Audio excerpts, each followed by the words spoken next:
Perkenalkan teman-teman, kalau buat yang belum kenal, nama saya Indra. Hai, halo dong, hai. Halo, nama saya Indra. Ini setelah sekian lama, ini pertama kalinya saya pelayanan di youth lagi. Jadi lama banget. Terakhir sebelum nikah, terus tahu-tahu sekarang pelayanan setelah nikah. I'm old. Oke. Dan bulan ini kita berbicara, satu IFGS Surabaya, kita bicara tentang namanya I Care Month. Pernah udah dengar teman-teman, I Care Month. Kita akan bulan ini fokus ngomongin soal small group. Kita akan bicara soal I Care. Sampai-sampai baju kami juga tentang I Care. I Care Coach. Gitu. Pamer sedikit. Dan saya dengar dari Ko Oliver katanya I Care Youth akan diadakan tahun ini juga. Yes? Yeay. Kayaknya di sini yang tahu, kayaknya di sana nggak tahu. Kayak apa itu I Care Youth? Apa itu? Kita percaya bahwa IFGF percaya bahwa yang namanya gereja yang sehat itu adalah gereja yang gak cuma kuat fondasinya di Sunday worship atau di hari Minggu, tapi juga gereja yang kuat di mana karena I Care-nya kuat. Jadi kalau teman-teman baca dari materi-materinya IFGF dibilang bahwa gereja yang sehat itu harus large enough to make an impact, but small enough to care for its members. Sedap. Harus gede banget sampai bisa bikin dampak yang luar biasa buat kota ini, buat negara ini. Tapi juga harus bisa kecil supaya bisa saling perhatikan satu sama lain. Kalau bahasanya Liverpool katanya you never walk alone. Ada fans Liverpool? Oh ya, siap. You never walk alone. Dengan kata lain berarti di Sunday Worship kita pengen ada encounter with God. Dan di I Care ada yang namanya discipleship. Di saat hari Minggu mungkin teman-teman datang ke youth atau nanti mampir ke sanctuary misalnya. Kita bisa ngerasa kayak gereja besar ya, besar banget kayak gitu. Keren dengan semua lightingnya dan segala macamnya. Tapi kemudian kita juga tahu bahwa gereja itu ketika kita ngomong gereja itu harus membuat kita bisa kenal satu sama lain. Dan berbicara tentang discipleship, seringkali kata discipleship atau permuritan itu jadi sebuah kata yang menyeramkan. Waduh, kesuksesan gereja ada nih di dalam discipleship. Ngeri banget. Wah, discipleship harus kayak gimana? Kita harus memuridkan orang lain. Loh, memang saya siapa? Memang saya harus belajar apa supaya bisa jadi pemurid-pemurid kayak gitu. Jadi kata discipleship seringkali bikin kita takut. Makanya hari ini judul khotbah saya adalah unscary discipleship. Discipleship yang tidak menakutkan. Karena namanya permuritan semestinya nggak menakutkan. Discipleship harusnya nggak bikin kita minder sebagai orang Kristen. Kalau teman-teman buka Instagram belakangan ini, ada perdebatan yang seru di kalangan pembela timnas sepak bola Indonesia. Perdebatan ini antara Mills versus Erspo. Ada yang tahu? Mills sama Erspo, ya ini kira-kira kalau teman-teman yang cewek mungkin gak ngerti, jadi saya ngomong di sebelah sini kali ya. Jadi Mills sama Erspo, jadi dulu itu yang namanya timnas sepak bola selalu punya jersey atau baju pertandingan mereka. Nah jadi jersey ini biasanya bukan cuma dipakai sama atlet-atlet tapi juga dijual ke pasaran. Jadi teman-teman yang mendukung biasanya bisa beli jersey-nya ini. Nah tahun lalu itu produsennya namanya Mills. Dan semua orang bilang, Mills ini bagus, keren banget, keren. Orang yang pakai juga bilang bahannya bagus, terus cocok untuk para atlet. Sampai akhirnya masuk ke tahun ini. Tahun ini produsennya namanya Erspo dan pelatihnya timnas Indonesia yang namanya Sinteyong. Itu malah bilang kayak bahannya jelek, bahannya gak nyaman karena gak menyerap keringat. Kayak gitu. Terus dengan pintarnya salah satu perwakilan dari Erspo ini malah bikin video klarifikasi. Kalau teman-teman gak ngerti silahkan buka Instagram nanti setelah ibadah, jangan sekarang. Cek aja. Jadi orangnya Erspo ini malah bikin klarifikasi terus nyolot gitu. Nyolotnya makin nyolot makin dia bilang enggak ini bahan kami bagus kok segala macam gitu. Makin dia bikin klarifikasi netizen makin marah. Ini orang kok dikasih komentar, dikasih kritik dari pelatih sepak bola malah gak mau terima dan segala macam itu heboh. Dan saya lihat di sini kalau untuk orang awam seperti saya, kayaknya ya namanya jersey kayaknya sama-sama aja deh gitu. Dari luar saya nggak bisa lihat apa sih bedanya Erspo sama Mills. Malah kalau saya jadi pembeli, saya bakal lebih suka sama Erspo. Desainnya keren gitu-gitu. Tapi ternyata buat orang-orang yang mengerti, sama-sama jersey tapi materinya berbeda, bahannya berbeda, dan fungsinya berbeda. Sama seperti iCare. Sama seperti iCare, di mana kita berkumpul, orang-orang Kristen kumpul kayak gitu. Dari luar mungkin kelihatan seperti iCare. Tapi pertanyaannya ketika teman-teman orang Kristen di sini berkumpul, apakah ketika kita iCare itu isinya sama? Apakah tujuan kita kumpul sama? Atau jangan-jangan kita masuk di iCare, malah main Brawl Star bareng, malah nge-push rank bareng, dan kita bilang itu namanya iCare. I don't think so. Karena ketika kita bilang iCare, ketika kita bilang small group, maka harus ada yang namanya discipleship di dalam pertemuan tersebut. Dalam Matius pasal 28 ayat 19 sampai 20, thank you Annette, you're doing great. Tadi kayak lagi ngobrol sama Annette, kalau misalnya slide-nya gak keluar, gue harus kayak kedip-kedipin gitu. Tapi kan sipit, mana kelihatan. Oke, kalau kita ngomong permuridan, seringkali kita pakai ayat ini. Karena itu pergilah, kata Yesus, jadikanlah semua bangsa muridku, baptislah mereka dalam nama Bapa dan Anak dan Roh Kudus. Dan ajarlah mereka melakukan segala sesuatu yang telah kuperintahkan kepadamu. Dan ketahuilah aku menyertai kamu senantiasa sampai kepada akhir zaman. Dan dua ayat ini yang akan saya pakai sebagai ayat utama dari ketika kita hari ini mau ngomong tentang unscary discipleship. Ketika kita mau ngomong iCare, kita ngomong discipleship, dua ayat ini yang jadi fokus kita. Yang pertama, di ayat yang ke-19. Sedap, berubah ya slide-nya, mantap. Yesus bilang, pergilah jadikanlah semua bangsa muridku, muridku. Saya pernah dengar khotbahnya Ko Oliver di sini, murid artinya matetes. Bahasa lainnya itu matetes, yang artinya seorang murid. Tapi wow, amazing ya, kayak wow, mind blowing. Tapi kalau dalam konteks Alkitab yang lama, murid itu gak cuma sekedar belajar ilmu pengetahuan. Bisa next slide. Murid dalam Alkitab, bahasa Alkitab yang lama, artinya itu bukan cuma dia belajar tentang knowledge, bukan cuma belajar soal ilmu pengetahuan, tapi juga dia meniru kehidupan dan ajaran dari gurunya. Itu yang namanya murid. Jadi murid nggak akan kayak kita ketika kita masuk sekolah, terus kita lihat, oh ini kita belajar biologi, kita belajar tentang geografi kayak gitu. Tapi kita nggak kenal sama gurunya kita nggak tahu gaya hidupnya seperti apa. Murid zaman dulu itu mengikuti gaya hidup gurunya. Dan ketika Yesus bilang, jadikanlah semua bangsa muridku, make disciples. Kita bisa lihat bahwa murid itu ternyata nggak otomatis terjadi. Nggak otomatis terjadi. Berarti ada proses yang harus kita lalui supaya kita bisa menjadi yang namanya murid. Pertanyaannya, apakah semua orang Kristen setelah dibaptis otomatis jadi murid? Terus kalau pertanyaan selanjutnya, apakah yang namanya orang Kristen bisa pilih, oh saya jadi Kristen sih tapi saya nggak mau jadi murid. Saya nggak mau deh ikutin gaya hidupnya master saya, di kasus ini adalah Yesus. Saya cuma mau baca Alkitab, saya cuma mau tahu tentang Alkitab, tapi saya nggak mau hidup seperti Yesus. Apakah bisa? Ternyata tidak semudah itu, Ferguson. Di Rasul Paulus di Efesus pasal 5 ayat 1 ada bilang kayak gini. Ngomong kepada jemaat-jemaat Kristen di Efesus. Dia bilang seperti ini, sebab itu jadilah penurut-penurut Allah seperti anak-anak yang kekasih. Kalau dalam bahasa Inggrisnya lebih jelas, penurut, imitator, dia bilang follow God's example. Ikuti teladannya Tuhan. Dengan kata lain, gak cuma kita sebagai orang Kristen diminta untuk ikutin ajaran Alkitab supaya kamu pintar, supaya kamu bisa debat dengan orang lain. Enggak, tapi kita diminta untuk mengikuti contoh-contohnya Tuhan.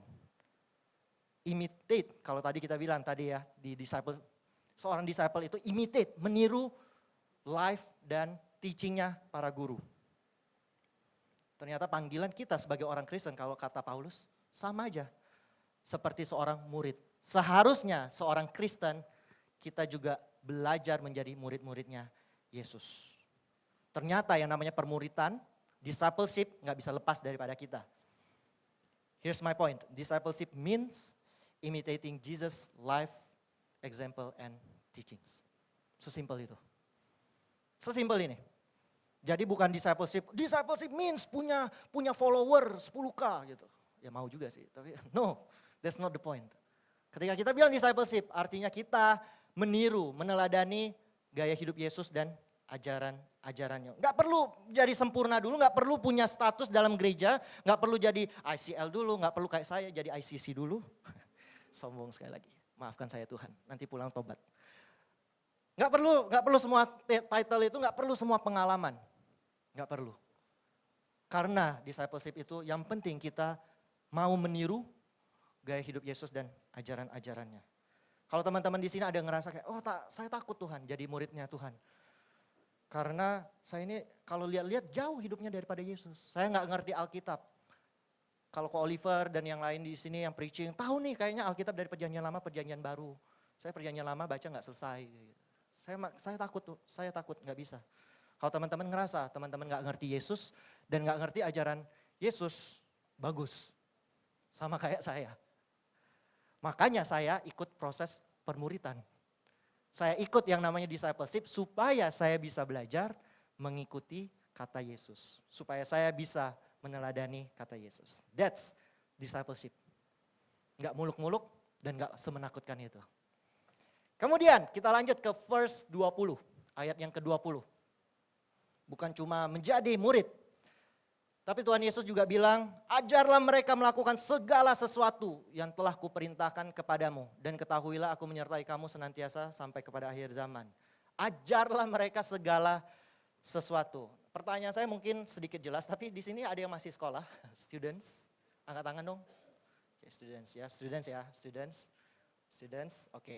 Nah, berarti kalau students kita punya guru, benar nggak? Kalau gitu pertanyaan saya selanjutnya adalah, siapa yang ketika gurunya ngajarin, teman-teman bisa bilang kayak, saya udah ikutin ajaran guru itu 100%. Boleh angkat tangan. 100%, gak ada yang kurang. Kalau ada langsung maju jadi pastor. 100%, enggak ya. Di bawah 70%. Enggak deh, 70%. Saya udah 70% ikutin kata guru saya. Ya, Sofia mau angkat tangan tadi. Oh enggak ya, 70%. 50%? Ada? Di bawah 50%. Terima kasih kejujurannya. Karena saya juga enggak, di bawah 50%. Kayak hari ini, kalau waktu saya SMA dulu sih belajarnya biologi, fisika, kimia gitu. Nah sampai sekarang ilmu pelajaran itu udah saya balikin sama gurunya. Nggak diikutin sama sekali. Jadi kalau teman-teman mau adu pendapat, adu pengetahuan ya nggak bisa, saya kalah gitu. Karena nggak ikutin, saya nggak ikutin live-nya guru saya juga nggak ikutin teaching-nya guru saya. Less than 50%. Itu kenyataannya. Nah kalau gitu, teman-teman tadi bilang ikutinnya di bawah 50%. Bayangkan teman-teman jadi seorang guru. Oke. Teman-teman harus ngajar kepada orang lain. Di mana kalau teman-teman yang seusia teman-teman ini bilangnya ikutnya cuma 50%. Pertanyaannya adalah gimana caranya supaya murid-muridnya teman-teman yang rada males kayak saya ini bisa ikutin ajarannya teman-teman sebagai guru, ikutin 100%. Gimana? Apa yang paling efektif? Marah-marah terus gitu. Benar nggak? Ya, apa itu apa? Sama. Diberkati, didoain gitu. I'll try that gitu. Misalnya di iCare gitu ada yang bandel, gue doain tuh sampai berbusa. Sampai orangnya berbusa, bukan saya yang berbusa. Atau apalagi? Contoh lain. Ayo. Apa dimarahin setiap hari? Kamu harus ikut ajaran saya. I don't think it works. Buktinya parents kita. Nggak selalu kita denger. Ngomong tiap hari, maafkan saya mama. Kayak gitu. Terus apa dong caranya? Caranya supaya kita bisa make sure bahwa ajaran Tuhan Yesus atau apa yang kita bagikan kepada orang lain bisa dilakukan oleh orang lain 100%. Padahal di ayat 20 jelas dibilang, ajarlah mereka melakukan segala sesuatu yang telah kuperintahkan kepadamu. 5 poin khotbah aja udah susah. Ini Tuhan Yesus bilang, segala sesuatu yang kuperintahkan kepadamu. Pusing. Jadi akhirnya saya buka internet, seperti biasa kalau lagi bingung cari di Google. Apa sih kira-kira cara yang paling tepat untuk mengajarkan dengan optimal. Dan ada satu video yang bisa kita lihat bersama-sama. Ada suaranya sih. Kalau belum, boleh nanti diputarkan suaranya. Karena poin utamanya di suaranya sih. Kaget. Ada kucing.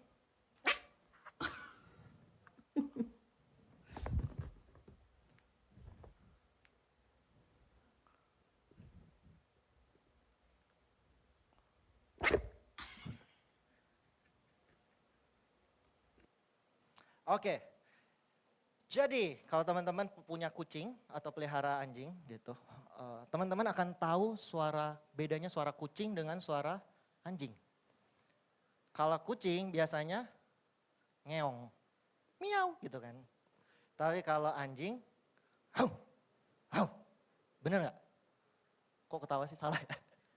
Soalnya saya pelihara anjing sih, dikit cuma 5 ekor dan biasanya punya hau, hau. Mirip si kucing tadi. Boleh gak diputar sekali lagi? Kucing ini gak ngeong. Kucing ini malah, coba lihat ya.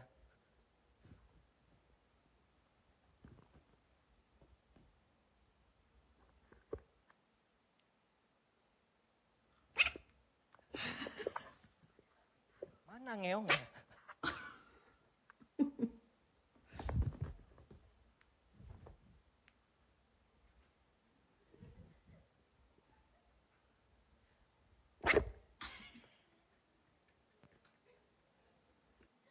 Oke.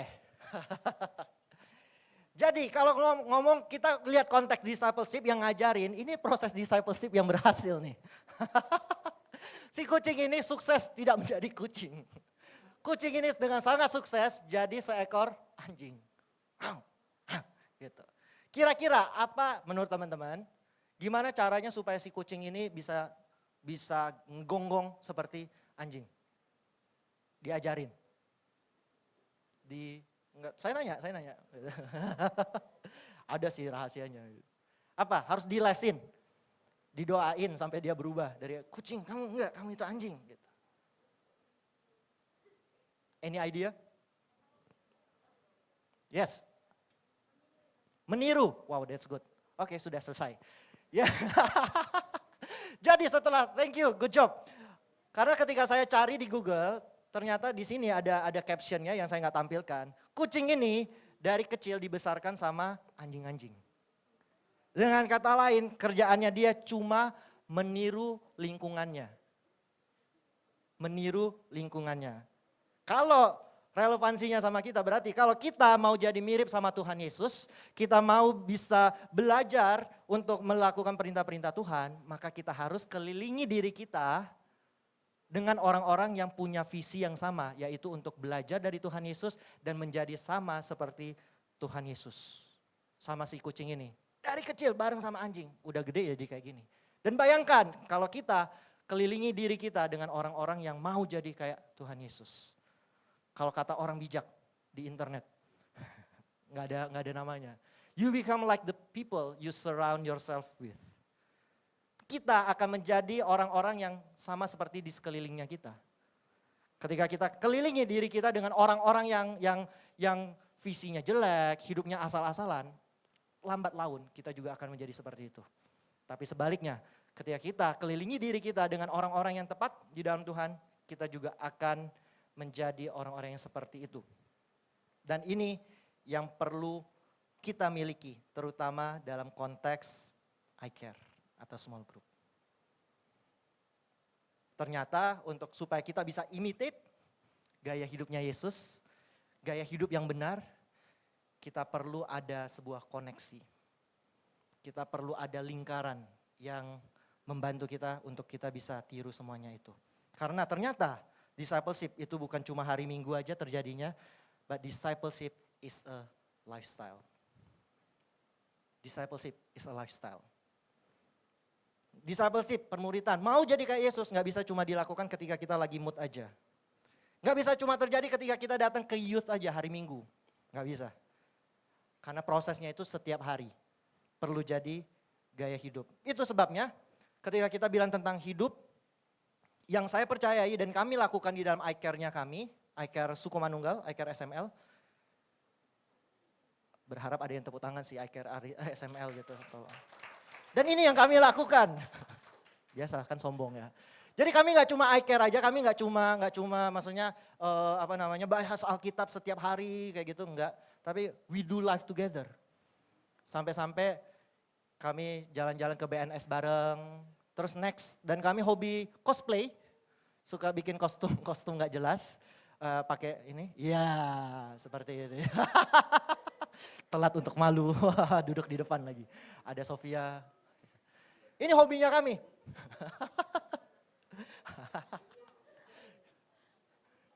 Buat yang nggak ngerti, ini ada Sofia yang lagi. This is so weird. Terus bukan, itu capres waktu itu. Waktu itu gak ngomong Anies, gak sebut nama. Terus ada yang mau jadi, ada Cici Kezia dan Oliver yang Squid Games. Karena kami percaya bahwa discipleship is a relationship. Jadi yang namanya iCare, yang namanya discipleship itu harusnya bisa menjadi sesuatu yang fun. Sesuatu yang asik buat kita. Gak melulu tentang Alkitab, kita bahas Alkitab, kita bedah semuanya. That's good. Tapi jangan lupa bahwa discipleship is a lifestyle. Jadi di dalam iCare kita harus belajar untuk bikin iCare kita fun. Discipleship itu harusnya jadi fun. Dan kami melihat bahwa melalui iCare kami jadi makin dekat satu sama lain.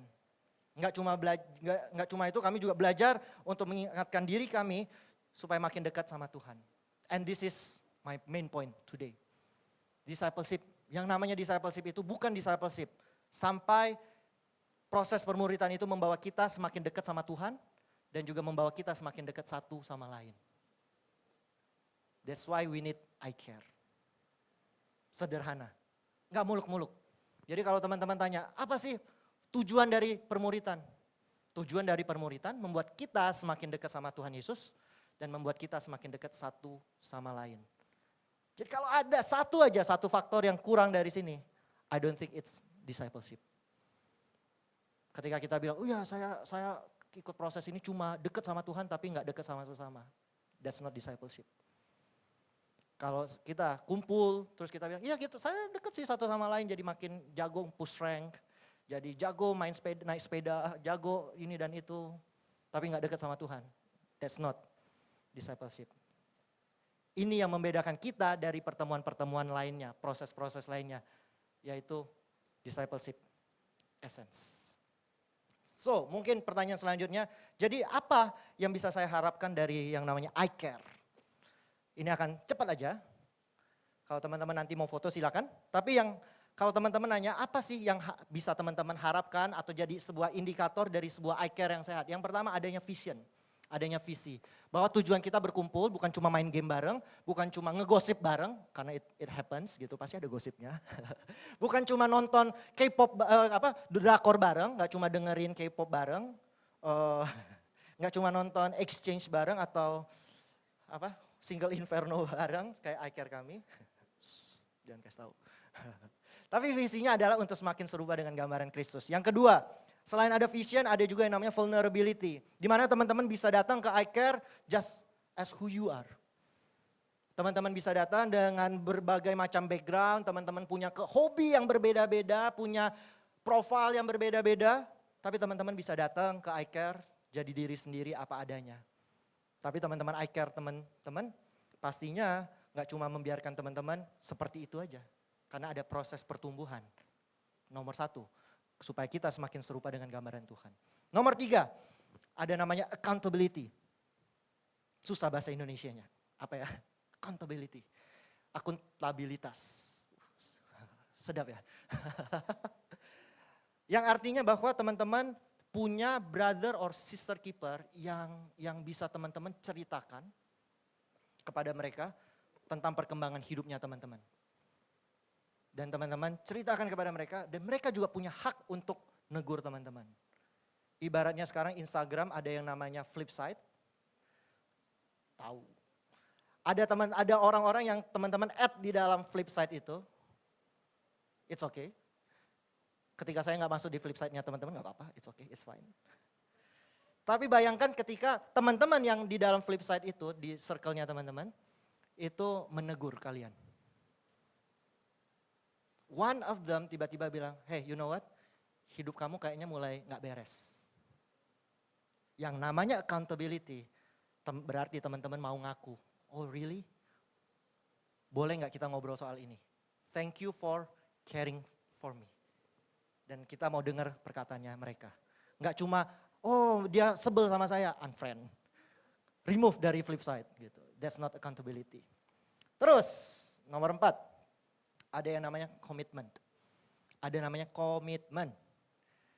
Komitmen ini berarti nggak cuma ketika kita datang iCare, kita ikutin proses pemuritan ketika kita lagi feel like it. Lagi seneng, kayak oh mereka asik nih hobinya sama, suka ngegosip orang yang sama, suka bahas hal yang sama gitu. Terus kemudian ketika kita tersinggung kita nggak mau datang lagi.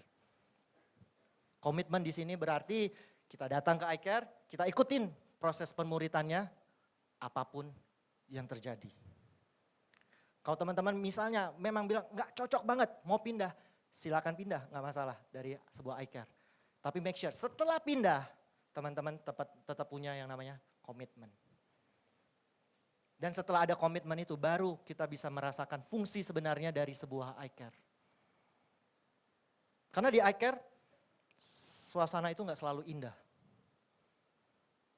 Ada masalah-masalah yang kita harus selesaikan bersama. Ada orang-orang yang sakit yang harus kita doakan, harus kita kunjungi. Ada masalah, ada pertengkaran, nggak cocok satu sama lain. Sama kayak iCare kami. Nggak selalu kami jalan-jalan ke Malang. Buktinya kami masih berdoa. Kami berdoa, kami mendoakan satu sama lain. Dan dijadiin konten masuk Instagram. Kami juga menantikan kehadiran Yesus di dalam kehidupan kami. Tetap promosi. Tapi kemudian setelah kita ikutin semuanya, kita bilang tadi kan dalam iCare ada masalah-masalahnya. Kemudian gimana kalau suatu saat kita nggak sanggup lagi ikut iCare? Capek.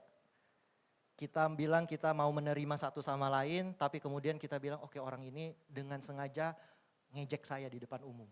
Orang ini dengan sengaja ngejahatin saya. Saya nggak sanggup lagi. Yuk kita baca Matius 28 ayat 20 bagian yang terakhir. Setelah Yesus tadi bilang, pergilah jadikanlah semua bangsa muridku. Tuhan bilang, ajarlah semuanya. Ternyata Tuhan Yesus nggak mengirimkan kita sendirian.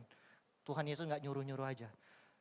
Kalimat terakhirnya, dan ketahuilah aku menyertai kamu senantiasa sampai kepada akhir zaman. Maksudnya adalah dalam usaha kita mengikuti proses discipleship, join iCare, dan one day kita merasa nggak sanggup, Tuhan Yesus ingatkan bahwa He is always with us.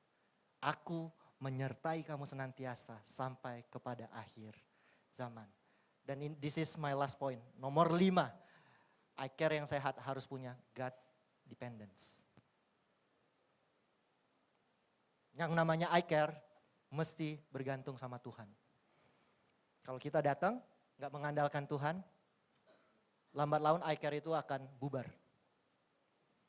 Discipleship yang kita ikuti pasti akan berhenti. Dan satu-satunya harapan kita adalah Tuhan sendiri. Kita cuma bisa berharap kepada Tuhan, bahwa Tuhan menyertai kita senantiasa. Ada Roh Kudus yang enggak diam ketika kita bingung dan mengalami masalah. Sehingga solusi yang kita bagikan satu sama lain, ada doa kita, ada harapan kita. Semuanya kembali kepada Tuhan. Saya undang pemain musik untuk naik ke atas panggung. Jadi, ketika kita bilang vision, kita melihat ada yang namanya discipleship. Ketika kita bilang vulnerability, accountability, commitment, it's about life. Nggak bisa cuma satu hari di hari Minggu. It's about life. Doing life together. Dan yang terakhir ketika kita bilang God dependence, kita berbicara tentang Tuhan Yesus. So this is my definition tentang yang namanya iCare. iCare adalah a group of Jesus disciples who commit to do life together. Jadi yang namanya iCare, small group, adalah perkumpulan murid-murid Tuhan Yesus yang berkomitmen untuk menjalani hidup bersama-sama. Jadi gak ada yang lebih sempurna satu sama lain, gak ada satu orang yang lebih hebat daripada yang lain. Karena kita sama-sama murid-murid Tuhan Yesus. Your leaders, your pastors, dalam satu iCare we are all the same. Dan ada komitmen untuk kita bisa bareng-bareng apapun yang terjadi. Bersama-sama. Bahkan setelah lulus pun bersama-sama. Ada masalah pun kita bareng-bareng sama-sama. Discipleship is not discipleship unless it brings us closer to Jesus and to one another. Semoga hari ini teman-teman diingatkan kembali bahwa yang namanya discipleship itu gak menakutkan. It should be simple. Harusnya discipleship itu adalah sesuatu yang natural. Gak perlu kita pusingkan terlalu banyak. Natural. Karena fokus dari discipleship membawa kita semakin dekat sama Tuhan Yesus dan sesama kita. Semoga ini bisa memberikan teman-teman fondasi. Apalagi teman-teman yang akan masuk ke iCare Youth. Tentang apa artinya discipleship dan iCare. Karena saya percaya in your iCare Youth, it will be awesome. Will be awesome. Di mana teman-teman akan enjoy the process together with God and together with your friends. God bless. Let's worship Him.